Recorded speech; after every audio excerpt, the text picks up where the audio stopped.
que rechazan el recurso de los gallegos por malas condiciones en la cárcel. Bueno, los internos del penal rompieron las cañerías también, y para conversar sobre este tema estamos ya en contacto con Pablo Ceballos, experto en crimen organizado. Pablo, gracias por estar con nosotros acá en Alerta. Muchas gracias, Maribel, por habernos invitado. Espero que se escuche bien. No estoy en una zona con muy buena internet, así que ojalá podamos comunicarnos bien. Se escucha perfecto, Pablo, y lo importante que también nos escuchen, por supuesto, en sus casas sobre esta realidad que está impactando la cárcel de alta seguridad con motines al interior de los miembros del Tren de Aragua. ¿Cuán preocupante es esto? Porque lleva ya varios días esta situación en este penal que es de alta seguridad, pero son motines donde se destruyen las celdas, ¿no? Para lo que buscas, dicen ellos, es que se puedan trasladar a otros recintos penitenciarios que no tengan tanta seguridad como este. ¿Cuán preocupante es esta situación, Pablo?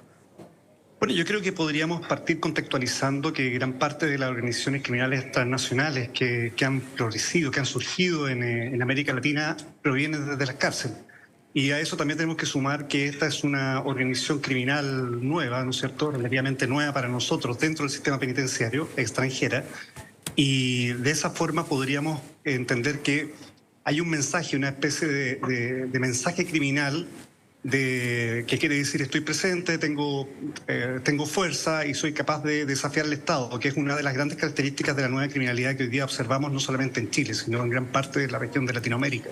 Hay que poner mucha atención a este tipo de mensaje. Exacto, pero es un mensaje ahí contundente. Estamos viendo también las imágenes, Pablo, estamos hablando de una revuelta, motines, peleas con gendarmes, y no estamos hablando de un delincuente común, estamos hablando, como tú lo decías, de crimen organizado. Exactamente, yo creo que uno de los grandes desafíos de países que están aprendiendo a conocer la emergencia de la criminalidad organizada como Chile, ¿no es cierto?, como Costa Rica, como Ecuador, con un impacto muy fuerte en los últimos años, es tratar de entender el mensaje criminal, la semiótica criminal que existe detrás de esto. Estamos viviendo en América Latina un proceso de transformación criminal donde organizaciones poco conocidas en poco tiempo, quizás acentuado mucho por la pandemia y la retracción del Estado en algunas zonas, han crecido exponencialmente y han tenido la vocación y la capacidad de salir de sus fronteras y avanzar hacia otros países donde la capacidad de resiliencia o de comprensión del fenómeno es un poco más deficiente.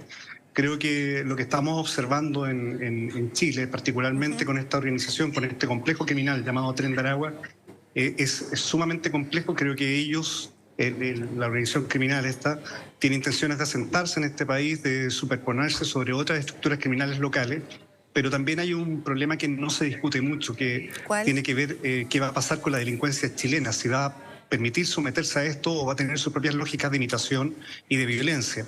Y por eso... Lo hemos visto en otros países, Sí. Lo hemos visto en otros países, y esto termina con pugnas entre organizaciones internacionales que intentan ocupar mercados de organizaciones que son más complejas. Creo que hay que estudiar mucho estos fenómenos, y este tipo de señales nos permiten a las autoridades advertir o comprender a qué nos estamos enfrentando.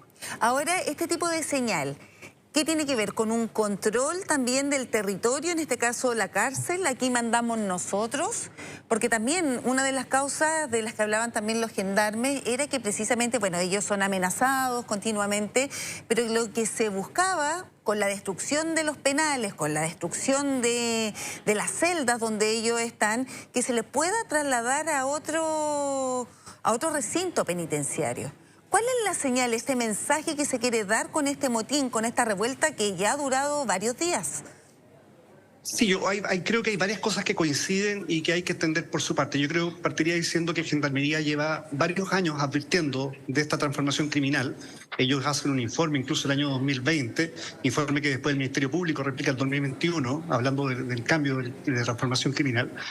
Y lo que podemos entender es que las dinámicas de las estructuras criminales que surgen desde las cárceles, que son las que realmente se potencian, tiene que ver mucho con este tipo de señales. Antiguamente no existía en una correlación tan directa entre lo que pasaba dentro de los muros penitenciarios y lo que pasaba en el mundo exterior. Hoy día, aparentemente, lo que pasa al interior de las cárceles, cuando hay líderes criminales extranjeros detenidos y encarcelados en zonas en recintos penitenciarios chilenos, tienen la capacidad de vincularse con otros criminales y a lo mejor esas dinámicas de vinculación repercuten posteriormente en el medio libre. Entonces hay que poner mucha atención porque la cárcel podría ser la primera señal de las transformaciones, de los cambios, de las alianzas, pero también de las fricciones violentas que van a terminar lamentablemente con mucha violencia en las calles. Claro, es que uno pensaría, ¿no?, el sentido común de que en la cárcel todas estas personas, inclusive, ¿no?, estos Tren de Aragua con líderes de alta peligrosidad, están resguardados, o sea que no habría peligro si están ahí. Pero sabemos que ellos operan incluso desde el interior de las cárceles hacia el exterior, incluso pueden ser fuente de reclutamiento de otros delincuentes, a lo mejor de la delincuencia común, los pueden reclutar también ahí desde la cárcel y de esa forma ir creciendo. ¿Es así lo que se puede ver o notar, Pablo? O sea, claramente yo creo que las dinámicas de transformación del crimen organizado en América Latina han surgido desde las cárceles. O sea, los principales grupos con mayor presencia en la región y con una vocación y una intención de avance transnacional, o sea, transfronterizo, han surgido de las cárceles. El primer comando de la capital, el comando Vermelo en Brasil, los choneros en Ecuador, las mismas maras, ¿no es cierto?, que se potenciaron en el interior de las cárceles en Honduras, en El Salvador, en Nicaragua, que después surgen como organizaciones con capacidad y vocación transnacional. Son un fenómeno tremendamente complejo. Hoy día el problema latinoamericano son cárceles laxas con sistemas de permisividad muy poderosas. De hecho, en Venezuela, donde surge el Tren de Aragua, ¿no es cierto?, son cárceles con una especie de gobernanza criminal tremendamente compleja y en muchos casos aceptada y amparada por las autoridades. Creo que nosotros en Chile, la decisión de implementar sistemas de seguridad con cárceles de alta seguridad, pero no solamente con infraestructura de máxima seguridad, sino con sistemas de segregación criminal, con sistemas de modalidades de criminales donde no haya contacto directo, por ejemplo, entre ellos, es tremendamente importante. Y lo que estas organizaciones pretenden aquí, en Perú, en Ecuador, en cualquier parte, es que eso se flexibilice y ellos puedan tener esa gobernanza que esperan para poder realizar todos los intercambios criminales y alianzas criminales y mensajes que necesitan enviar en esta lucha por el predominio y el control del territorio. Bueno, y hablando precisamente de Perú, en las últimas horas, en el día de ayer, se dio un gran golpe precisamente al Tren de Aragua con un mega operativo. Se detuvieron 512 miembros del Tren de Aragua, incluso también a líderes, allanamientos, y fue todo un trabajo en conjunto de varias instituciones. Finalmente se da un gran golpe a esta organización criminal que no solamente está presente en Perú, lo sabemos acá en Chile, estamos hablando de eso. ¿Cuán importantes son estas señales ahora de parte del Estado de los otros países? Porque acá la señal es: nosotros controlamos y los detenemos y tenemos esa capacidad. ¿Y cuán grande es la organización criminal, Pablo? 512 personas detenidas.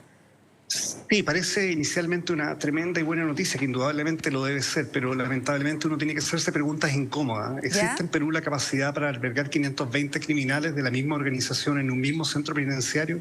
¿Puede generar eso una crisis tan compleja? Hoy día tenemos que entender que estas dinámicas de fenómeno criminal transnacional son más complejas porque tenemos integrantes de este complejo criminal de origen venezolano en diferentes cárceles de América Latina. La posibilidad de un motín conjunto transnacional también es efectivo, son parte de sus mensajes. Hay que entender que no es solamente detener y capturar personas y ponerlo a disposición de la justicia, eso tiene que también tener lógica, quizás una forma diferente de pensarlo. Tenemos la capacidad de comprender. Más estratégico, de pensar a largo plazo, ir deteniendo no a lo mejor gran cantidad de personas, sino por grupo. ¿Cómo entonces se podría manejar un aspecto así? Sí, yo creo que lo primero es comprender que el fin del crimen organizado es un fin económico, ¿no es cierto? Hay que entender que la violencia, lo que uno ve, lo más dramático que uno observa es parte de una consecuencia de esa lógica económica que se logra a través del control del territorio y la imposición sobre otra organización. Entonces, entendiendo que hay una dinámica económica y entendiendo que hay liderazgo tremendamente definidos que son los que impulsan el surgimiento y potenciamiento de estas organizaciones. Quizás buenas preguntas son entender quiénes son los líderes, cómo están faccionados, cuáles son los mercados más complejos, y además de entender en qué posición vamos a colocar, en el caso peruano, estas 520 personas aparentemente detenidas, en qué recinto, cómo los vamos a segregar, o estamos potenciando esta organización. No nos olvidemos que estas organizaciones surgen desde las cárceles. En las cárceles para ellos no es una pérdida de negocio. De hecho, los mercados criminales extorsivos intrapenitenciarios que ellos pueden lograr al tener una supremacía dentro de un territorio carcelario, ¿cierto? Dentro de una penitenciaría, pueden ser igual de rentables que los mercados que logran en el extranjero. Yo creo que hay mucho que estudiar de este nuevo fenómeno, hay mucho que comprender. Probablemente hay mucho que intercambiar opiniones, no creo que hayan opiniones únicas, creo que todos podemos estar equivocados, estar en lo cierto en el entendimiento de este fenómeno, pero esto es un desafío social, no es solamente un desafío de los estados, de los gobiernos, esto es un desafío de las sociedades, de entender a qué nos enfrentamos y lograr los espacios de resiliencia necesarios. Sí, bueno, es importante, pero por lo menos ahí en Perú se ha dado un gran golpe. Tú dices, claro, puede haber otras consecuencias, pero ojalá que eso lo tengan ahí bien organizado, ¿no? También las autoridades, y a la espera también en lo que podamos hacer en Chile para contener a esta organización criminal. Muchas gracias, Pablo, por esta conversación acá en Alerta. Que estén muy bien. Muchas gracias a ustedes, muy amable.